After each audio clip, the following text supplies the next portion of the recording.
Ustadz Yusuf Al-Hadid ya. Yusuf Ismail Al-Hadid. Ya. Al-Hadidnya nggak boleh tinggalan kan? Nggak boleh. Beliau ini adalah pimpinan daripada pondok pesantren Al-Hadid yang berada di Gunung Kidul, Yogyakarta ya. Masya Allah. Mantan malam kan? Mantan malam juga. Gimana ceritanya itu bisa punya pondok pesantren tuh? Nah, pengen denger juga nih kita nih. Ya, jadi kalau saya masuk Islam hampir mirip sama Pak Doni tadi. Kembali ke Islam, masuk Islam? Kembali ke Islam. Oh, ya, revert to Islam ya. Nah, jadi yang pertama kali masuk Islam itu papa saya dulu. Oh gitu? Oh sama dong? Iya makanya. Berapa tahun sebelum? Enggak nyampe tahunan, cuma beda bulan aja. Oke. Ya, jadi papa saya masuk Islam tanggal 13 Januari tahun 94. Wow. Nah, udah lama ya. Beliau itu belajar Islam sebelum akhirnya memilih bersyahadat itu selama kurang lebih 6 tahun. Jadi tahun 88 sampai tahun 94. Lumayan lama ya? Ya, dia belajar tentang Al-Quran dan Bible, di komparasi perbandingan Al-Quran dan Bible. Akhirnya dia kemudian memutuskan untuk masuk Islam tanggal 13 Januari. Boleh tahu profesi papanya waktu itu apa? Papa pendeta Pantekosta. Masya Allah. Baca pendeta. Nama lengkapnya Rudi Rudolf Otto Force. Siap. Jadi kelahiran Manado, ya kemudian besar di Jakarta. Nah, ketika papa masuk Islam, otomatis di rumah kan kita ramai nih. Gempar ya. Gitu. Ya, mama saya, adik saya 2 perempuan ya. Begitu gempar, geger, kemudian akhirnya bikin geger lagi 2 minggu setelah bapak saya masuk Islam, tanggal 27 Januari tahun 94, adik saya ikutan masuk Islam. Masya Allah. Dua-duanya, Yona Yohana sama Jessica. Nah, kemudian kan saya tanya, kenapa lu kok ikut-ikutan jadi Islam nih? Dia cerita, setelah papa jadi Islam itu jadi baik. Jadi baik itu pengertiannya itu sama anak sama saya, nggak suka marah-marah lagi. Kemudian ya pokoknya kelihatan perbedaan secara fisik maupun tingkah laku. Waktu itu umur berapa tuh waktu papa masuk Islam? Saya itu SMP ya, SMP itu kurang lebih 15. Oh masih SMP? Ya. Oh masih unyu-unyu gitu lah ya? Masih unyu-unyu. Nah kemudian akhirnya saya sama mama saya bertahan, kemudian waktu itu ada pendeta studi saya, ada Om Ruslim sama Om Sandi ya namanya yang mempertahankan kita lah, membekali saya, membentengi saya gitu ya, supaya jangan sampai ketularan virus ini. Nah waktu itu sama virus deh. Iya dulu dibilang virus Islam dia. Terus akhirnya di kami betul-betul dijaga ya, jangan sampai kena pengaruh dari papa. Terus saya bilang sebetulnya papa itu tidak pernah mempengaruhi kita, bahkan ngobrol ngancak aja nggak pernah. Artinya dia memang dari awal ketika dia mau masuk Islam kan kita dikumpulin sebelum berangkat ke masjid nih. Dikumpulin, dia bilang papa akan pergi ke masjid untuk bersyahadat masuk Islam. Ya, dan kalian silahkan bisa bebas memilih agama lama kalian, keselamatan masing-masing. Papa nggak akan maksa. Tapi biarkan papa masuk Islam, juga jangan disalahin gitu ya. Ya kita dalam keadaan terkejut dengan keputusan papa, bingung nggak bisa ambil keputusan apa-apa kan itu. Akhirnya betul dibawa ke masjid, kemudian disyahadatkan. Setelah itu saya kemudian cerita sama gereja kan tentang masalah papa ini, kemudian gereja juga langsung pada rame gitu ya. Gempar gitu. Kok bisa ya? Oh jadi papanya melepaskan profesi sebagai pendeta? Melepaskan. Sebetulnya dia sebelum jadi Islam sudah ketika dia udah mulai tertarik, dia udah mulai nggak aktif lagi. Ya, karena dia merasa ada beban kalau dia masih tetap melayani. Di sisi lain dia sudah tidak mengimani kan. Jadi mungkin keyakinannya sudah hilang, tapi belum jadi Islam gitu kan. Nah jadi sudah nggak aktif, sudah sekitar 2 tahun lah dia nggak aktif. Dan dia lebih banyak memang waktu untuk itu di rumah belajar. Kalau kita tanya ya biasalah studi komparasi gitu ya, Islam Kristen. Buat saya waktu itu ya udah biasa lah namanya pendeta kan begitu kan begitu. Tahu-tahu masuk Islam kan gitu. Ini kan kaget ya. Akhirnya gereja memutuskan waktu itu mau memfasilitasi saya sama mama saya supaya pisah rumah. Itu pisah rumah karena kalau masih satu rumah pasti nanti ketularan. Masuk Islam. Mama akhirnya setuju. Udahlah nggak apa-apa lah kita pisah deh gitu ya. Karena memang banyak juga kok yang udah jadi Islam kemudian anak istrinya tetap jadi Kristen, akhirnya divorce kan gitu. Akhirnya sudah mama milih jalan itu. Ketika mau pamit sama papa, kemudian papa cuma pesen, ya sudah kalau memang itu keputusan kalian silahkan aja nggak apa-apa. Nah terus saya iseng-iseng sebetulnya waktu itu saya bilang gini, Ma, apa kita nggak kasih kesempatan nih sama papa nih? Kita tanya, kenapa sih dia jadi Islam? Itu nggak pernah tanya? Belum pernah nanya, karena kita takut kan. Kita takut dipengaruhin kan awalnya gitu ya. Oh gitu ya. Dan itu juga dilarang. Nggak usah tanya-tanya lah sama papa kamu. Yang larang? Ya pendeta studi saya. Oke. Nah tapi terus kata mama, iya bener kan kita mau pisah rumah nih. Udahlah kita tanya deh. Kan ini apa sih alasannya kan? Kita pengen denger gitu ya. Nah dari situ kemudian akhirnya sebelum kita pamit ya, saya sama mama saya beranikan diri untuk bertanya, Pak, sebetulnya apa sih yang bikin papa itu kok memutuskan meninggalkan keselamatan ya, memilih malah jadi Islam? Orang Islam itu kan kau sendiri dulu papa yang ngajarin Islam agama orang miskin, agama kumuh, agama kebodohan dan sebagainya kan, kriminal dan sebagainya lah, serba jeleknya. Kenapa papa malah milih jadi Islam? Akhirnya papa saya cerita.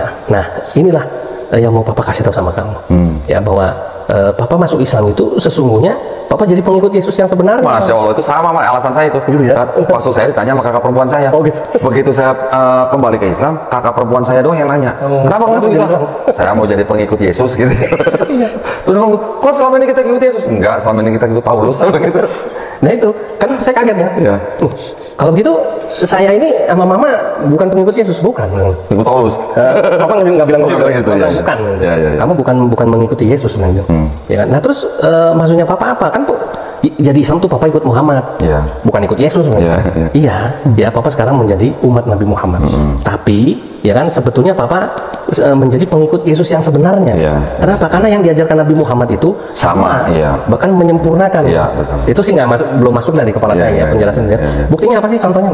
Islam Aswaja Channel dan Kun Alafa Media mengajak untuk mendoakan beliau, dan semoga video ini menjadi amal jariah beliau dan bermanfaat fitini watunya hatal akhirah buat kita semua. Nah ya biasa masalah sunat, masalah sunat ya kan, masalah puasa, masalah makan babi ya kan, masalah minum khamar ya kan, masalah pakai kain kafan ya kan.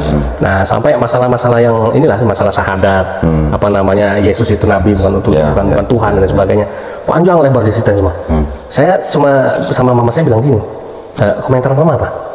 Itu sih biasa tuh, alasan dia jadi buat-buatnya. Tapi itu saya usulin begini, Mas. Kita tanya yuk sama Om Lahalo, Opa Lahalo. Opa Lahalo itu pendeta senior, pendeta tua. Umurnya waktu itu 82 tahun. Jadi Ambon, Belanda. Oke. Nah ini yang paling ditakutin sama Papa nih. Pendetanya. Akhirnya kita tanya deh, yang disampaikan Papa itu kira-kira jawabannya apa sih? Kan gitu. Ya udah yuk. Nah, saya kemudian sama Oma, sama mama saya tanyalah sama pendeta tua ini kan ya. Apa jawabannya? Setelah kita cerita panjang lebar, dia kasih Papa bukti. Dia nggak buka Al-Quran, Opa, saya bilang gitu. Dia bukanya Alkitab gitu. Jadi saya mau bantah gimana nih? Dan apa namanya? Saya nggak punya jawaban. Dan gimana menurut Papa? Jawabannya apa? Kamu jangan deket-deket itu orang Israel, bilang gitu. Jadi Papa sih disebut Israel. Kok Israel? Karena kepala batu. Itu kepala batu gitu. Percuma. Nanti ujung-ujungnya kamu ikut disunat dia, bilang gitu. Jadi gimana Opa? Udah. Gak usah kamu berdebat-debat sama orang-orang seperti itu. Itu orang-orang sudah meninggalkan keselamatan. Percuma kalau kita jawab juga, dia tidak akan bisa menemukan kebenaran. Kamu orang-orang sudah dijamin, sudah selamat, gak usah ikut-ikut sama orang binasa. Wah segala macam. Kurang lebih selama sekitar 4 bulan itu, saya bisa, sempat bisa. Di gereja itu saya sama mama itu jadi suara ini di kuping itu sumpah, kenapa tiap hari caci maki Papa. Jadi yang caci maki siapa? Ya teman-teman pendeta, jemaat gereja juga sama, mencibir, ngata-ngatain ya. Gitu. Saya bingungnya gini, kenapa sih kok Papa saya masuk Islam kalau kayak bahasa kita dibully gitu ya, dipersekusi gitu ya, habis-habisan semua segala macam. Ya memang saya sama mama saya memang sudah meninggalkan Papa saya, tapi kan tetap gimana pun juga tetap orang tua ya kan. Saya penasaran, saya bilang gini sama pendeta-pendeta studi saya itu, bisa nggak Om ini coba jangan cuma menghujat, tapi memberi jawaban. Saya bilang gitu kan, apa jawaban yang bisa diberikan supaya saya bisa bawa ke Papa? Karena pernah bisa. Nah, saya tanya lagi sama Papa kan, kenapa kok di gereja isinya cuma menghujat Papa? Tapi setiap saya tanya mereka nggak mau kasih jawaban.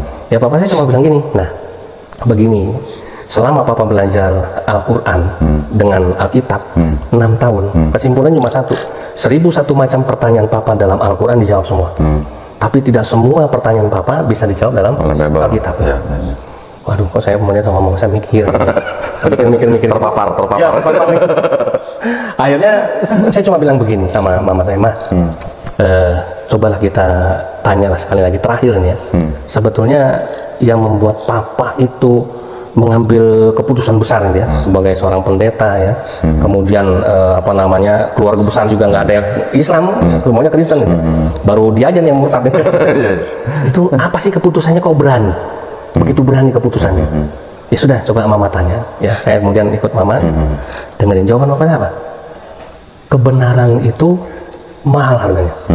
Ya, itu yang membuat Bapak akhirnya berani memutuskan meninggalkan semuanya. Ya termasuk Bapak rela kehilangan kalian.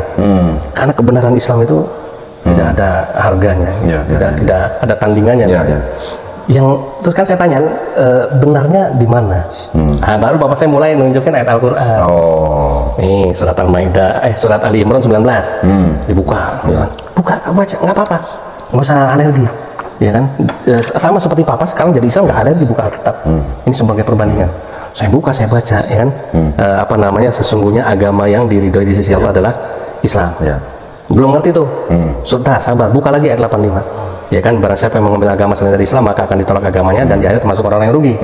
Buka lagi terakhir satu lagi Al-Maidah ayat 3. Baca mulai apa namanya, pada hari ini telah disempurnakan dan sampai selesai kan. Tahu nggak? Ya, itulah kebenaran Islam. Kamu cari ayat itu dalam Alkitab. Ada nggak? Tidak ada. Nggak ada. Wah, ya wah, kita terima kasih. Nah, selesai, saya pamit sama sebentar, mohon maaf saya potong. Saya salut tuh sama papanya Pak Ustadz loh. Gimana? Artinya dari begitu dia mengambil keputusan itu, dia tidak mencoba mempengaruhi keluarganya dulu gitu ya? Enggak. Sama sekali enggak ya? Sama sekali enggak. Masya Allah. Ya. Memang dia begini, sebetulnya kalau setelah jadi Islam ya, kan kita tanya, Papa bodoh banget sih, kenapa sih nggak ngajak kita gitu? Iya. Kenapa itu? Dia bilang, dia takut. Takut apa? Dia jadi Islam ini kan masih baru, belum banyak mengenal, dia hanya belajar dari otodidak lah ya. Ya nanti dia khawatir yang disampaikan itu masih salah. Makanya dia nggak berani, dia mau belajar dulu kan gitu. Nah itu alasan dia seperti itu.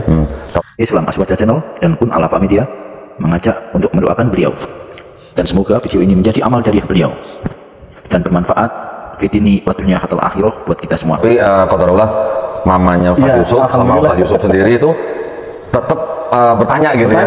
Penasaran. Kalau nggak nanya mungkin sampai sekarang belum ya? Belum, dari Allah ya. Sekarang saya diskusi sama Mama. Menurut Mama gimana sih selama 4 bulan ini? Mama saya bilang, Mama ini apa namanya, lebih percaya sama Papa. Bilang gitu. Kalau kamu gimana? Iya sama. Ya udah jadi Islam yuk. Aku oke ayo bilang gitu. Ayo balik ke Papa. Bilang kita mau jadi Islam. Langsung Papa saya lari ke Pak Haji yang mengislamkan dia. Pak Haji Kimang almarhum waktu itu. Pak Haji Kimang ngubungin Pak Lurah waktu itu namin botin di daerah Beji namanya. Itu saat masih SMP tuh? Iya, SMP sama SMA. Akhirnya kemudian dihubungin Pak Camat, itu rame tuh. Jadi masuk di musola Al-Hikmah namanya, Beji Depok, Jawa Barat. Udah kumpul tuh, kepala KUA segala macam, Pak Lurah. Akhirnya alhamdulillah di situ saya sama Mama disadatkan bareng berdua. Dan nama saya dari Iori Yonatan Force diganti jadi Yusuf Ismail. Belum ada hadits, selama ke Gunung Kidul dari guru saya. Nah di situ akhirnya alhamdulillah kita sekeluarga masuk Islam di tahun yang sama, hanya beda tadi beda bulan. Itu saksinya banyak berarti? Oh banyak, ramai sekampung. Kalau saya saksinya cuma mandor kantor saya aja tuh. Sama istrinya. Iya. Tapi Masya Allah, saya kagum juga dengan papanya Pak Ustadz Yusuf ya. Jadi dia tidak berusaha mempengaruhi keluarganya dulu untuk masuk Islam dulu. Tapi dia berdoa. Dia berdoa sampai apa namanya, dia bilang mohon sama Allah supaya anak istri saya dikasih hidayah masuk Islam itu. Ya itu mungkin doa itulah ya yang membuat saya akhirnya terketuk untuk bertanya. Akhirnya setelah mamanya Pak Ustadz Yusuf sama Ustadz Yusuf waktu itu bersyahadat, keluarga masuk Islam, balik lagi dong. Semua kan jadi satu. Gereja kempar lagi? Wah, habis. Kita kontrak rumah gitu. Oh, kontrak rumah deh. Oh, gitu. Kita rumah, jatuh miskin kan, harus jualan gorengan, saya pernah jadi tukang sampah. Wah, dicibir sama saudara. Lihatin tuh, jadi Islam jadi kere kan, jadi Islam jadi miskin. Itu pandangan yang salah. Gitu. Ya, itu pandangan yang salah. Jadi gini, Indonesia adalah negara berpenduduk muslim terbesar di dunia ya. Jadi kalau banyak orang muslim yang miskin atau banyak orang yang di penjara yang beragama Islam, banyak orang yang miskin di pinggir jalan, ya wajar, orang namanya penduduk mayoritas ya. Coba lihat di Meksiko, yang masuk penjara orang apa? Agamanya, yang membunuh Maria gitu. Yang ngemis-ngemis di jalan orang apa? Atau di Brasil ya kan? Nah jadi pandangan seperti itu adalah pandangan yang keliru ya. Terus yang dibuat ya. Kira kalau saya masuk Islam, habis masuk Islam langsung dikirim pesantren. Pesantren Al-Fauzi Cipayung Bogor. Belajar Islam. Terus keliling-keliling tuh, keliling-keliling ke banyak pesantren ya. Karena waktu itu kiai yang membimbing saya bilang, kamu jangan di satu pesantren, nanti jadi bodoh kan. Kamu harus keliling, ketemu banyak kiai, ketemu banyak ustaz, belajar terus sampai kamu pinter. Ya alhamdulillah sampai akhirnya Allah kasih saya kesempatan untuk menimba ilmu di STAIN, Sekolah Tinggi Agama Islam Negeri. Ini saudara tuanya IAIN. Gitu. Yang terkenal kan IAIN di kota UIN ya, di Solo. Oke. Di Surakarta S1 sampai kemudian S2 ya alhamdulillah bisa memperdalam Islam. Nah itulah jadi modal karena pernah jadi belajar sama kiai di pesantren, pernah jadi santri, pernah sekolah agama ini.